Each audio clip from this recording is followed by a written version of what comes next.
தமிழொலி நேயர்களுக்கு வணக்கம். இன்றைய மதிய நேர பிரதான செய்திகள். முதலில் தலைப்புச் செய்திகள். நாடாளுமன்ற சுற்றுவட்டத்திற்கு அருகில் பதட்டம். வெடித்து சிதறிய இலங்கை விமானப்படைக்கு சொந்தமான விமானம். கொழும்பில் பரபரப்பை ஏற்படுத்திய துப்பாக்கிச் சூட்டு சம்பவத்தின் பின்னணியில் இளம்பெண். சிறையில் நிர்வாணமாக்கப்பட்ட தேசப்பந்து. வெற்றுக்காணியில் இருந்து இளைஞனின் சடலம் மீட்பு. சொத்துக்களை தடை செய்யும் உத்தரவிற்கான கோரிக்கை போலீசாருக்கு வழங்கப்பட்டுள்ள அறிவுறுத்தல். வாகன இறக்குமதியால் அனுர அரசுக்கு ஏற்பட்டுள்ள சிக்கல். உள்ளூராட்சி மன்றங்களுக்கான தேர்தலில் பரவலாக நிராகரிக்கப்பட்ட வேட்பு மனுக்கள் தொடர்பான விரிவான செய்திகள். நாடாளுமன்ற சுற்றுவட்டத்திற்கு அருகிலுள்ள பொல்துவ சந்தியில் ஆர்ப்பாட்டத்தில் ஈடுபட்ட வேலையற்ற பட்டதாரிகள் குழுவினருக்கும் போலீசாருக்கும் இடையே பதற்றமான சூழ்நிலை ஏற்பட்டுள்ளது. ஆர்ப்பாட்டக்காரர்கள் நாடாளுமன்ற நுழைவாயிலுக்குள் பிரவேசிக்க முயன்ற போது இந்த பதற்றமான சூழ்நிலை ஏற்பட்டதாக தெரிவிக்கப்படுகிறது. அந்த பகுதியில் போராட்டங்கள் நடத்துவதற்கு எதிராக சமீபத்தில் நீதிமன்றம் பிறப்பித்த உத்தரவின் அடிப்படையில் அவர்கள் இந்த போராட்டத்தை நடத்தி வருகின்றமை குறிப்பிடத்தக்கது. வாரியப்புலம் மினுவாங்குட பகுதியில் இலங்கை விமானப்படைக்கு சொந்தமான K8 பயிற்சி விமானம் விபத்துக்குள்ளாகியுள்ளது. ரேடார் தொடர்புகளை இழந்த நிலையில் விமானம் விபத்துக்குள்ளானதாக விமானப்படை தெரிவித்துள்ளது. K8 பயிற்சி விமானம் சிறிது நேரத்துக்கு முன்பதாக வாரியப்புல பகுதியில் விபத்துக்குள்ளானதுடன் முற்றாக எரிந்து நாசமாகியுள்ளது. விமானத்தில் இருந்த 2 விமானிகளும் பாதுகாப்பாக வெளியேற்றப்பட்டதாக விமானப்படை தெரிவிக்கப்படுகிறது. காட்டுநாயக்கவிலிருந்து புறப்பட்ட இந்த விமானத்தின் 2 விமானிகளும் பாராசூட்களின் உதவியுடன் விமானத்திலிருந்து வெளியேறியதாகவும் விமானப்படை செய்தி தொடர்பாளர் தெரிவித்துள்ளார். அத்துடன் இந்த விமானம் இன்று காலை விபத்துக்குள்ளாகியுள்ளதாக இலங்கை விமானப்படை தெரிவித்துள்ளது. விபத்து ஏற்படும் முன் விமானியும் துணை விமானியும் விமானத்தில் இருந்து வெளியேறி உயிர் தப்பியுள்ளதுடன் குருநாகல் போதனா வைத்தியசாலையில் சிகிச்சைக்காக அனுமதிக்கப்பட்டுள்ளதும் குறிப்பிடத்தக்கது. கொழும்பு கிராண்ட் பாஸ் போலீஸ் பிரிவுக்குட்பட்ட நாகலகம் வீதி பகுதியில் இடம்பெற்ற துப்பாக்கிச் சூடு சம்பவம் தொடர்பாக இளம் பெண் ஒருவர் கைது செய்யப்பட்டுள்ளார். கடந்த 17ஆம் தேதி இரவு மோட்டார் சைக்கிளில் வந்த 2 நபர்கள் மேலும் 2 நபர்களை குறிவைத்து துப்பாக்கிச் சூடு நடத்தினர். இந்த சம்பவத்தில் சம்பந்தப்பட்ட 2 பேர் காயமடைந்தனர். இந்த குற்றத்திற்கு உதவியதற்காகவும் உடந்தையாக இருந்ததற்காகவும் சந்தேக நபர் ஒருவர் கடந்த 18ஆம் தேதி ராஜகிரிய சிறப்பு அதிரடிப்படை அதிகாரிகளால் கைது செய்யப்பட்டார். இந்த நிலையில் இந்த துப்பாக்கிச் சூட்டுக்கு உதவியதாக சந்தேக நபரின் மனைவி நேற்று கிராண்ட் பாஸ் போலீஸ் நிலைய அதிகாரிகளால் கைது செய்யப்பட்டார். சந்தேக நபர் கொட்டவில வெலம்பட்டிய பகுதியைச் சேர்ந்த 24 வயதுடையவர் ஆவர் என தெரிய வந்துள்ளது. சம்பவம் தொடர்பில் கிராண்ட் பாஸ் போலீசார் மேலதிக விசாரணைகளை மேற்கொண்டு வருகின்றனர். இலங்கையில் விளக்கமறியலில் வைக்கப்படும் எந்த ஒரு கைதியும் சிறைக்குள் நுழைவதற்கு முன் நிர்வாணமாக்கப்பட்டு சோதனையிடப்படுவார் என வழக்கறிஞர் சாணக்க அபேவிக்ரம குறிப்பிட்டுள்ளார்.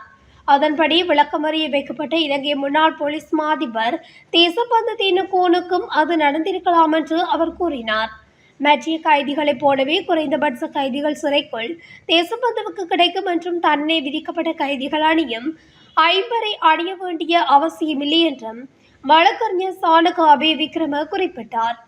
சீமெண்ட் தரையில் தூங்க வேண்டியிருக்கும் என்றும் மருத்துவர்களின் பரிந்துரையின் பேரில் பாய் அல்லது மெத்தை பெற முடியும் என்றும் சாணக்க அபேவிக்ரம குறிப்பிட்டார். ஆனால் வெளியிலிருந்து உணவு உண்ண முடியும் என்றும் மருத்துவர்களின் பரிந்துரையின் பேரில் மருந்துகள் அல்லது பிற சுகாதார தேவைகள் கிடைக்கும் என்றும் அவர் குறிப்பிட்டார். மாத்தறை நீதவான் நீதிமன்றத்தால் ஏப்ரல் 3ஆம் தேதி வரை விளக்கமறிய வைக்கப்பட்ட காவல்துறை தலைவர் தேசப்பந்து தினகோன் நேற்று மாலை தும்பர சிறைக்கு கொண்டு செல்லப்பட்டார். கொச்சிக்கடை பகுதியில் உள்ள வெற்றுக்காணியொன்றிலிருந்து சடலம் ஒன்று கண்டெடுக்கப்பட்டுள்ளது. நேற்றிரவு போலீசாருக்கு கிடைத்த தகவலை தொடர்ந்து குறித்த சடலம் கண்டுபிடிக்கப்பட்டதாக போலீசார் தெரிவித்தனர். கொச்சிக்கடை பகுதியைச் சேர்ந்த சுமார் 30 வயதுடைய ஒருவரை இவ்வாறு சந்தேகத்துக்கிடமான முறையில் உயிரிழந்துள்ளதாக போலீசார் குறிப்பிடுகின்றனர்.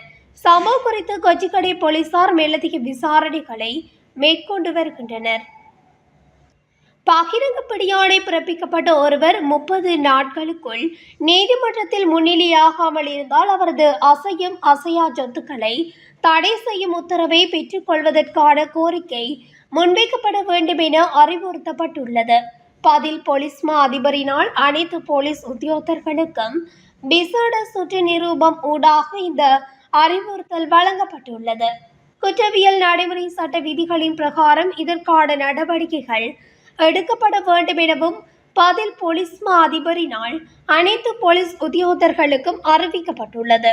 பிடியாணை பிறப்பிக்கப்பட்ட ஒருவரது சொத்துக்கள் தடை செய்யப்பட்ட நாள் முதல் 1 வருட கால பகுதிக்குள் நீதிமன்றத்தில் குறித்த நபர் முன்னிலையாகும் பட்சத்தில் சொத்துக்களை விற்பனை செய்ய அல்லது சொத்துக்களை விற்பனை செய்து பெறப்பட்ட வருமானத்தை அவருக்கே மீள வழங்குவதற்கான விதிமுறைகளும் உள்ளடக்கப்பட்டுள்ளதாக பதில் போலீஸ் மா அதிபரினால் வெளியிடப்பட்டுள்ள சுற்று நிரூபத்தில் தெரிவிக்கப்பட்டுள்ளது.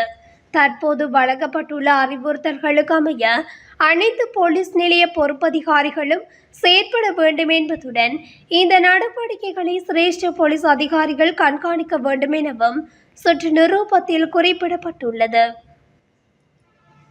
இலங்கையில் வாகனங்களை கொள்வனவு செய்வதில் பொதுமக்களின் ஆர்வம் குறைந்து வருவதால் வாகன இறக்குமதி மூலம் அரசாங்கம் எதிர்பார்க்கும் வருவாயை ஈட்டுவதில் நெருக்கடி ஏற்படக்கூடும் என்றும் இலங்கை வாகன இறக்குமதியாளர்கள் சங்கம் தெரிவித்துள்ளது. ஊடகத்திற்கு அளித்த பேட்டியில் சங்கத்தின் செயலாளர் அரோஷா ட்ரொட்ரிகோ இதனை குறிப்பிட்டுள்ளார். கடந்த மாதம் 1ஆம் தேதி முதல் தனிப்பட்ட பயன்பாட்டிற்கான வாகனங்களை இறக்குமதி செய்ய அனுமதிப்பதற்கு அரசாங்கம் முடிவு செய்தது. எனினும் ஏற்றுமதி ஆய்வு சான்றிதழில் ஏற்பட்ட சிக்கல் காரணமாக ஹமாத்தோட்டை துறைமுகத்துக்கு இறக்குமதி செய்யப்பட்ட சுமார் 400 வாகனங்களை சுங்கத்திலிருந்து விடுவிக்க முடியவில்லை. அதன்படி நிதியமைச்சர் என்ற வகையில் ஜனாதிபதி அனுரகுமார திசாநாயக்க அந்த தடைகளை நீக்கி ஒரு வர்த்தமானியை வெளியிட்டார்.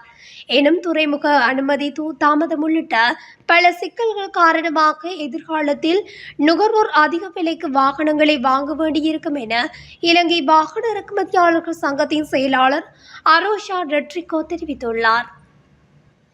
எதிர்வரும் உள்ளூராட்சி மன்றங்களுக்கான தேர்தலில் போட்டியிடுவதற்காக சமர்ப்பிக்கப்பட்ட வேட்புமனுக்களில் ஏராளமான வேட்புமனுக்கள் இம்முறை நிராகரிக்கப்பட்டுள்ளன. அதன் பிரகாரம் நுவரெலியா மாவட்டத்தில் மாத்திரம் 26 வேட்பு மனுக்கள் நிராகரிக்கப்பட்டுள்ளதாக தெரிவிக்கப்பட்டுள்ளது. இவற்றில் கொத்மலை மற்றும் மஸ்கலிய பிரதேச சபைகளுக்காக இலங்கை தொழிலாளர் காங்கிரஸ் சமர்ப்பித்த 2 வேட்பு மனுக்களும் நிராகரிக்கப்பட்டுள்ளன. மாத்தளையில் 14 வேட்பு மனுக்கள் நிராகரிக்கப்பட்டுள்ளன. இவற்றில் அங்கீகரிக்கப்பட்ட அரசியல் கட்சிகள் மற்றும் சுயேட்சை குழுக்கள் சமர்ப்பித்த வேட்புமனுக்களும் உள்ளடக்கப்பட்டுள்ளன. மன்னார் மாவட்டத்தில் 8 வேட்புமனுக்கள் நிராகரிக்கப்பட்டுள்ளன. மட்டக்களப்பு மாவட்டத்தில் 17 வேட்புமனுக்கள் நிராகரிக்கப்பட்டுள்ளன. 3 அரசியல் கட்சிகளின் வேட்புமனுக்களும் 2 சுயேட்சை குழுக்களின் வேட்புமனு நிராகரிக்கப்பட்டுள்ளது. கரைச்சி பிரதேச சபைக்குட்பட்ட வேட்புமனுக்களை இவ்வாறு நிராகரிக்கப்பட்டுள்ளன. முல்லைத்தீவில் தாக்கல் செய்த 38 வேட்புமனுக்களில் 34 வேட்புமனு ஏற்றுக்கொள்ளப்பட்டுள்ளதுடன் 4 வேட்புமனு நிராகரிக்கப்பட்டுள்ளது. கிளிநொச்சி பச்சிலைப்பள்ளி பிரதேச சபைக்கு 7 அரசியல் கட்சிகள் மற்றும் 2 சுயேட்சை குழுக்கள் தாக்கல் செய்த வேட்புமனுவில் 1 சுயேட்சை குழுவின் வேட்புமனு நிராகரிக்கப்பட்டுள்ளது. இத்துடன் தமிழொலியின் இன்றைய மதிய நேர பிரதான செய்திகள் நிறைவடைகின்றன.